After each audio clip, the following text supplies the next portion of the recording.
Salut à tous, ravi de retrouver sur canalturf.com pour évoquer le programme et les réunions de ce samedi 8 janvier. Nous débuterons bien évidemment par le Quintet Plus du jour. Il aura pour cadre l'hippodrome de Paris-Vincennes et s'adresse à des trotteurs de 6 ans.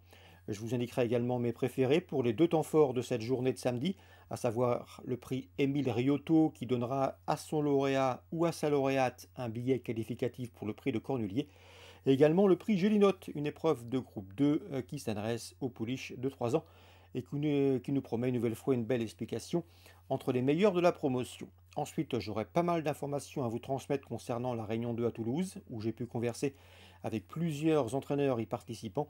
Et j'aurai également des infos concernant la Réunion 3 sur l'hippodrome de Pau, où j'ai pu converser notamment avec William Menuet qui s'y déplace avec de sérieuses ambitions. Bref, un programme chargé, mais avec des infos a priori valables. Sachez également qu'il vous est possible de liker et de partager ce programme via nos différents réseaux sociaux. On commence donc par le quintet de ce samedi 8 janvier, le prix Vic sur Serré, une épreuve pour les 6 ans. Voici mon pronostic. En tête, j'ai retenu le 8 Armouras, un cheval qui a couru la préparatoire au prix des mairies dernièrement remporté par Gallius. Il a fait bonne figure. Auparavant, le cheval avait pris une bonne deuxième place dans le prix Oscar Collard le 18 décembre sur un parcours de vitesse, mais il a également de la tenue. Sa chance est prépondérante. Le 8 Armouras. Son principal opposant sera à mes yeux le 16 Gamel Liton, un cheval confirmé à ce niveau, toujours présenté à bon escient, cheval régulier, cheval de qualité, confié à Eric Raffin. Lui aussi dispose d'une toute première chance. Il avait pris la troisième place du prix Douanel de Saint-Quentin, une épreuve de groupe disputée début décembre. J'ai retenu après le 14 Guevara Dupont, qui sera à pieds nus. C'est son objectif de la période. Il devrait répondre présent pour cette course visée.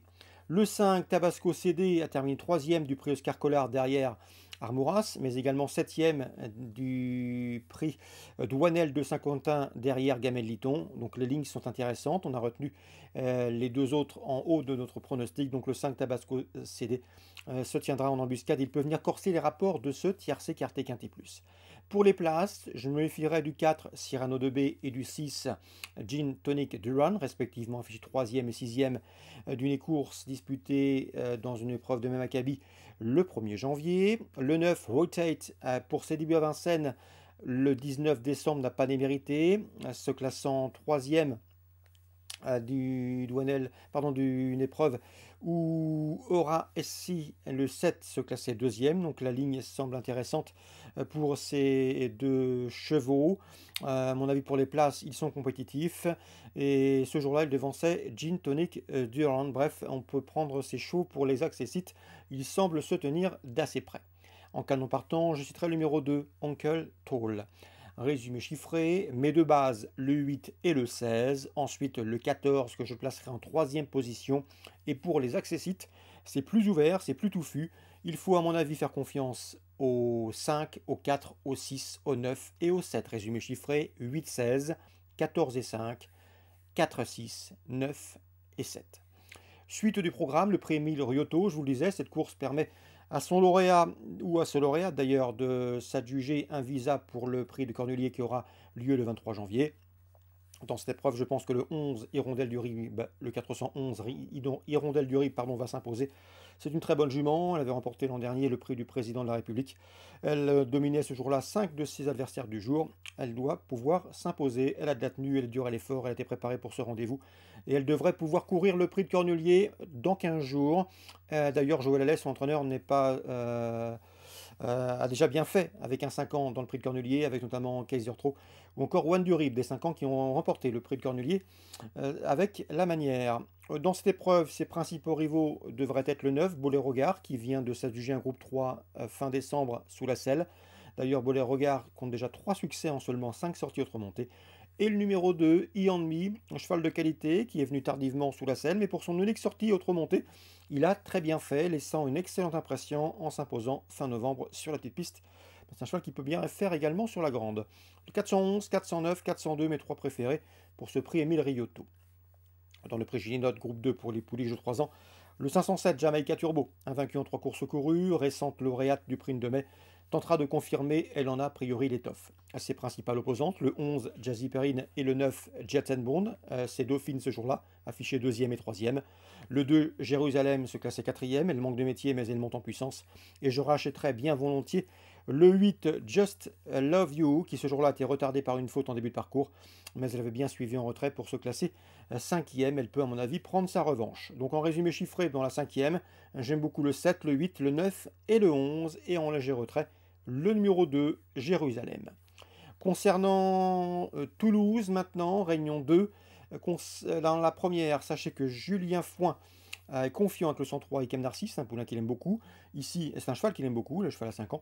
Il est en retard de gain, cheval de qualité qu'il préserve. Une nouvelle fois, on va le driver pour lui, on va pas faire fort en début de parcours, le préserver et sans doute le lancer dans les 1500, voire les 1000 derniers mètres. Mais le cheval a les moyens ici de jouer la victoire, il est en retard de gain. Au Dixit, son mentor, même topo pour le 106, I Love Gabalea, qui lui aussi est capable de bien faire, un cheval qui est plutôt parcours dépendant, il faut lui masquer l'effort, mais lui aussi a les moyens de terminer sur le podium, donc confiance à l'écurie Foin dans la première, 103 et 106. Dans la deuxième, c'est Guillaume Chavat qui m'a fait part de sa confiance avec le 209 Hélène Goupillière. Elle a été écartée des pistes suite à des ennuis de santé, mais elle revient bien. D'après lui, elle dispose d'une première chance, d'autant que l'engagement est tout assez favorable selon lui, le 209.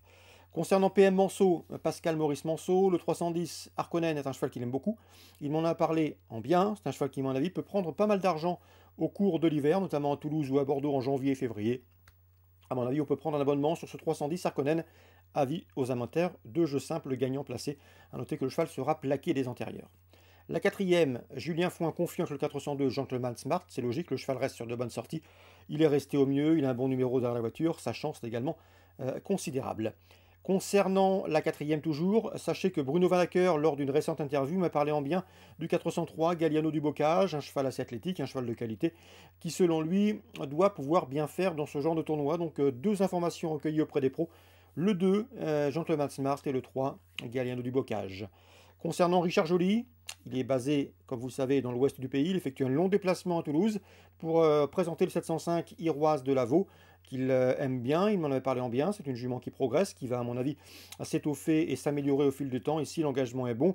Elle monte en puissance. Elle a déjà bien fait autre montée. Et à mon avis, elle peut parfaitement fournir la lauréate de ce 7e rendez-vous, cette 705 Iroise de Lavaux. On termine par Pau, Réunion 3, des infos dans la première, le 102 Fira. Didier Guillemin était très confiant la dernière fois, la jument lui a donné raison en s'imposant plaisamment. Une nouvelle fois, elle doit jouer la gagne, d'autant que le terrain très souple, voire lourd, ne lui pose pas de problème. On lui posera le 1, honneur à Estivo, qui avait terminé dans son sillage à l'occasion de prestations précédentes, l'hiver dernier, sur l'anneau palois, 102-101. William Manuel, il y aura deux partants. L'un dans une course à réclamer, l'autre c'est le 204 Jocrac à la motte. Il est très confiant, la jument est au top pour ce rendez-vous, était préparée en conséquence, on avait le choix des engagements pour elle, on a préféré ce cross assez fermé, elle est bien, elle a déjà bien fait à Pau. C'est un parcours de connaissance en vue d'une participation éventuelle au Grand Cross de Pau, mais on ne va pas l'empêcher de gagner. D'ailleurs, si personne ne veut aller de l'avant, je crois qu'à la mode pourra y aller. Les ordres vont donner de la sorte à son jockey. Elle peut aller de l'avant et à mon avis, vu l'opposition, elle peut parfaitement s'imposer. Elle en a le moyen, elle est dure. Et c'est une bonne sauteuse, pas de problème de terrain, pas de problème de forme. J'ai senti un William Menuet confiant avec ce 204 Jocrac à la mode qui, à mon avis, peut s'imposer avant d'être dirigé, pourquoi pas, vers le Grand Cross de Pau. En tout cas, dans les plans, c'est comme ça. Donc le 204 Jocrac à la mode, également un bon pari pour moi en jeu simple gagnant placé. C'est à Pau. Voilà pour les nombreuses infos de ce samedi 8 janvier. Je vous souhaite d'excellents jeux à tous, bonne journée. Nous on se donne rendez-vous demain pour un nouveau programme.